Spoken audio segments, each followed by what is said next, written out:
Hi, my name is Brad Taylor, and I just finished my freshman year at RHS. I've been a part of District 196 schools now for 10 years, and I'm going to give you a glimpse today of what's actually going on inside these schools.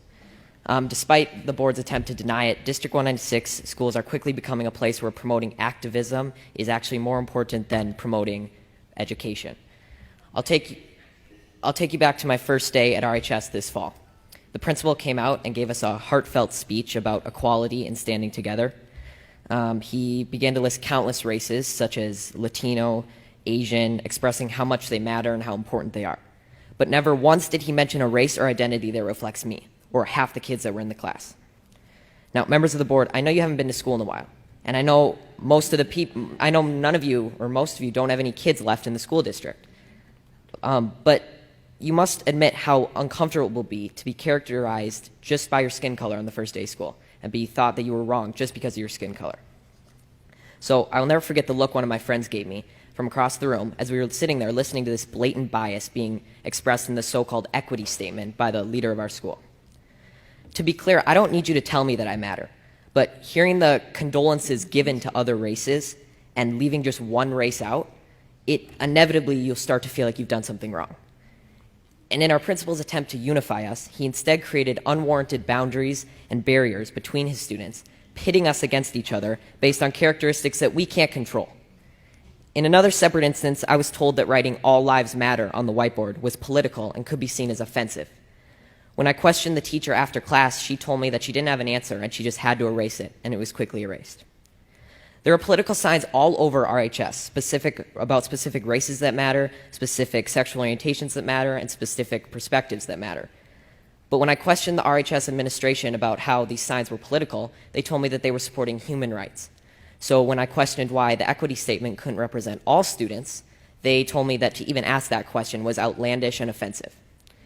And when I asked why that was, they told me, quote, "Whites have a pretty good situation right now," unquote. Now, members of the board, I want you to take a good look at yourselves in the mirror tonight and ask, are you really standing up for the equality of all people, or are you just pushing a damaging political ideology on our students? Now, due to all these instances I've mentioned and many more that I can't fit in this 5-minute speech, I've decided to leave this district and continue school on a private Christian school online.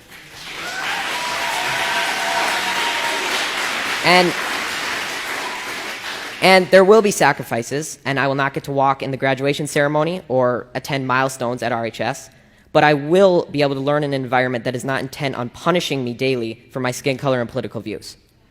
Now, regardless of how you take my speech, whether you just shrug it off as malarkey or Fox News talking points, I encourage you to think about it, because someday I'm going to be a leader. I may be the president, a governor, or just a professional golfer. But I will never stop believing that everybody has value, no matter their skin color or personal beliefs. And it's a shame that you're not going to be able to say that I was an alumni of RHS in District 196. Thank you. Novalee here again. The other day I was walking down the hallway at Lakeview Elementary School to give a teacher a retiring gift. I looked up onto the wall and saw a BLM poster and an Amanda Gorman poster. In case you don't know who that chick is, she's some girl who did a poem at Biden's so-called inauguration. I was so mad. I was told 2 weeks ago at this very meeting spot, no politics in school. I believed what you said at this meeting. So at lunch, I went up to my principal to tell him about the BLM poster and that I wanted it down. He said it's not coming down. I was like, yeah, it is, because the school board said on May 25th, no BLM or politics in school. He said, that's weird. They were the ones who made them. I was stunned. When I was here 2 weeks ago, you told us to report any BLM in our schools. Apparently, you know they're in our schools because you made the signs. I said there should be no BLM in schools, period. It does not matter the color you make the posters and the font you use. We all understand the meaning. It is a political message about getting rid of police officers, rioting, burning buildings down while King Governor Welch just sits on his throne and watches. We all know. Changing the font or the color of posters does not change the meaning. I am 9 years old and I know that. You expect me to believe that you did not know what you were doing by making these posters? Come on, people. I do not judge people by the color of their skin. I don't really care what color their hair, skin, or eyes is. I judge by the content or the way they treat me. MLK said, "I have a dream that one day my 4 little children will not be judged by the color of their skin, but by the content of their character." That dream has come true. I do not care or look at the color of skin, but you make me think of it. I have Asian, Mexican, white, Chinese, black friends, and I don't care. I like them because some of them make me laugh, some are sweet and kind, sporty, or share the love of God. They are just my friends. You have lied to me, and I am very disappointed in all of you. You cannot even follow your own rules. If you're going to do that, why do we follow any rules we deemed unfit or ridiculous? I'm not following your mask rule anymore then. Get the posters out of our schools. Courage is contagious, so be courageous. Thank you. Wearing a mask all day makes me feel really tired and gives me really bad headaches. Sometimes I'm in school and I need to lay low in the dark until they're gone. My mask also sticks to my face when it's really hot, and it makes it hard to breathe. I feel like I can't catch my breath, and that makes me feel claustrophobic and anxious. It's really stressful. I finished taking all of my FSAs, and I had a hard time focusing with a mask on. A few weeks ago, I ran into my teacher outside of school. She didn't even recognize me because she's never seen my face before.